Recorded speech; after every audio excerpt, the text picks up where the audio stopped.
Dear students, இன்னைக்கு நம்ம பார்க்க போகிறது transportation methodல third method Vogel's approximation method. சம் பாருங்க.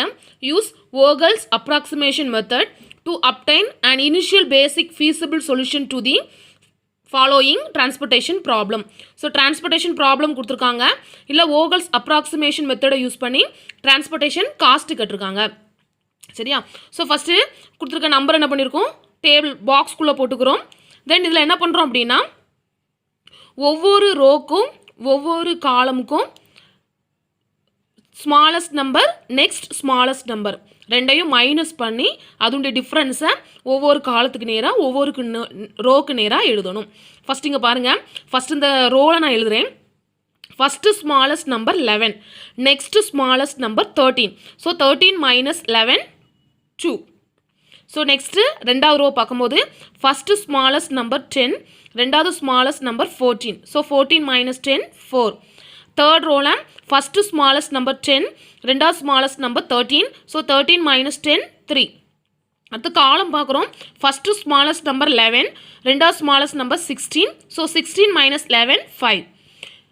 செகண்ட் காலமில் first smallest number 13, second smallest number 18. So 18 minus 13 5. Third column la first smallest number 13, next smallest number 14. So 14 minus 13 1. அடுத்ததுல first smallest number 10, அடுத்தது என்னதான் இருக்கு 10 இருக்கு. So 10 minus 10 0. So the differences between the smallest and next two smallest costs in each row and each column. First என்ன பண்ணோம், ஒவ்வொரு ரோலையும் ஒவ்வொரு காலம்லையும் minimum number minus பண்ணி அந்த நம்பர் என்ன பண்ணியாச்சு எழுதியாச்சு. நெக்ஸ்ட்டு இந்த டிஃப்ரென்ஸ் கண்டுபிடிச்சி வச்சுருக்கோம்ல, இதில் எது பெரிய நம்பர்னு பார்க்கணும். நெக்ஸ்ட்டு டிஃப்ரென்ஸ் கண்டுபிடிச்சிருக்கிறதுல எது பெரிய நம்பர்னு பார்க்குறோம். இங்கே 2 4 3, இங்கே 5 5 1 0. இங்கே 2 5 இருக்குது. சரியா? ஏதாவது ஒரு 5 எடுத்துக்கலாம். நான் ஃபஸ்ட்டு 5 எடுத்துக்கிறேன். இந்த 5 பார்க்கும்போது ஃபஸ்ட்டு காலம். இந்த காலத்தில் எது சின்ன நம்பர்னு பார்க்கணும். சரியா? அந்த காலத்தில் எது சின்ன நம்பர்னு பார்க்கணும். எது சின்ன நம்பர் 11. சரியா? ஸோ 11 தான் என்னது சின்ன நம்பர். ஸோ 11 பார்க்கும்போது இங்கே 200 இருக்குது, இங்கே 250 இருக்குது. சரியா? எது மினிமம் நம்பரு 200. அப்போ 200 அந்த பாக்ஸ்குள்ளே போடுறோம். நெக்ஸ்ட் டேபிளில் 250லேருந்து 200 மைனஸ் பண்ணி 50 போடணும். சரியா? அதை மறந்துடக்கூடாது, 15 போடணும். அடுத்த டேபிள் போடும்போது இந்த ஃபஸ்ட்டு நம்பர் நம்மளுக்கு, இந்த ஃபஸ்ட்டு காலம் நம்மளுக்கு வேண்டாம். ஸோ ஃபஸ்ட்டு காலத்தை விட்டுட்டு மீதி நம்பர் கொஞ்சம் பாக்ஸில் போட்டாச்சு. ஃபஸ்ட் ஒன் 250லேருந்து 200 மைனஸ் பண்ணி 50 போட்டாச்சு. மீதி எல்லாத்தையும் என்ன பண்ணியாச்சு, அப்படியே வேல்யூ போட்டாச்சு. நெக்ஸ்ட் என்ன பண்ணணும், ஒவ்வொரு ரோலையும் ஸ்மாலஸ்ட் நம்பரையும் நெக்ஸ்ட்டு ஸ்மாலஸ்ட் நம்பரையும் மைனஸ் பண்ணி போடணும். First smallest number 13, next 14. So 14 minus 13 1. அடுத்தது இங்கே 10 இருக்குது, அடுத்து 4, 14 மைனஸ் பண்ணும்போது 4. நெக்ஸ்ட்டு இங்கே 10, 13 மைனஸ் பண்ணும்போது 3. அடுத்து காலம் பார்க்கும்போது 13 18 5. 13 14 மைனஸ் பண்ணும்போது 1. 10 10 0. அடுத்தது இதில் எது பிக்கஸ்ட் நம்பர்னு பார்க்கணும். எது 5. சரியா?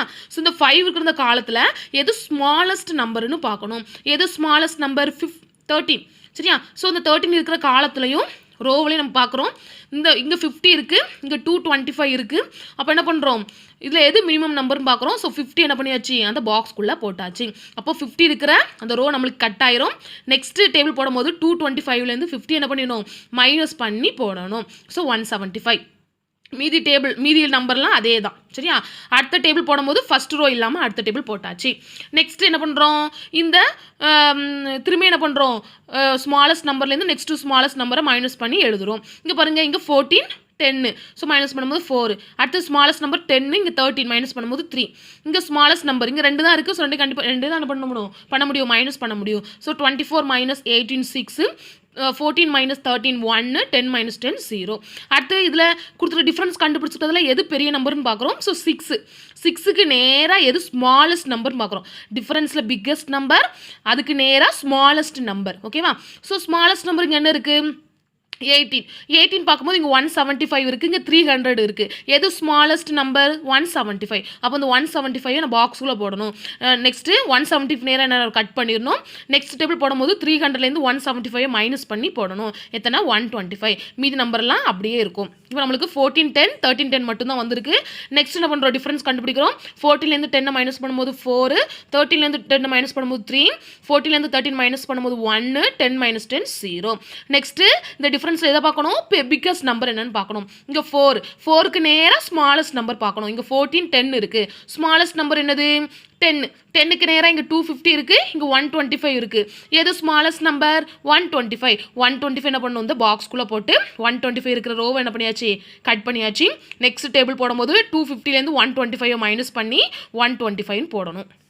நெக்ஸ்ட் டேபிள் பாருங்கள், 13 10 மட்டும்தான் வந்திருக்கு. இந்த 250லேருந்து 125 மைனஸ் பண்ணி 125 போட்டாச்சு. மீதி நம்பர் அப்படியே போட்டாச்சு. நெக்ஸ்ட்டு இங்கே ரெண்டு நம்பர் இருக்கிறதால என்ன பண்ணலாம், நம்ம இந்த ரெண்டையுமே என்ன பண்ணுறோம் பார்க்குறோம். அதில் ஸ்மாலஸ்ட் நம்பர் என்னன்னு பார்க்குறோம். 10ல் இங்கே 125 இருக்குது, இங்கே 400 இருக்குது.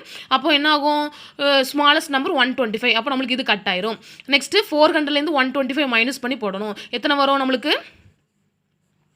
275. 400லேருந்து 125 மைனஸ் பண்ணால் 275. நெக்ஸ்ட் 13 மட்டும் இருக்குது, இங்கேயும் 275, இங்கேயும் 275. ஸோ அந்த பாக்ஸ்க்குள்ளே 275 போடணும். நெக்ஸ்ட் என்ன பண்ணுறோம், என்னென்ன அந்த வேல்யூலாம் கண்டுபிடிச்சிருக்கோமோ அந்த பாக்ஸ்க்குள்ளே வேல்யூ கண்டுபிடிச்சோம்ல, அதெல்லாம் திரும்ப அந்த பாக்ஸ் போட்டு திரும்ப எழுதியாச்சு. நெக்ஸ்ட் டிரான்ஸ்போர்ட்டேஷன் காஸ்ட் கண்டுபிடிக்க போகிறோம். டிரான்ஸ்போர்ட்டேஷன் காஸ்ட் எப்படி கண்டுபிடிக்கணும், இந்த செல் கண்டுபிடிச்சிருக்கோம் அந்த வேல்யூ கூட அந்த வேல்யூ மல்டிப்ளை பண்ணி ஆட் பண்ணி போடணும். So 200 × 11 + 50 × 13 plus 175 into 18 plus 125 into 10 plus 275 into 13 plus 125 into 10.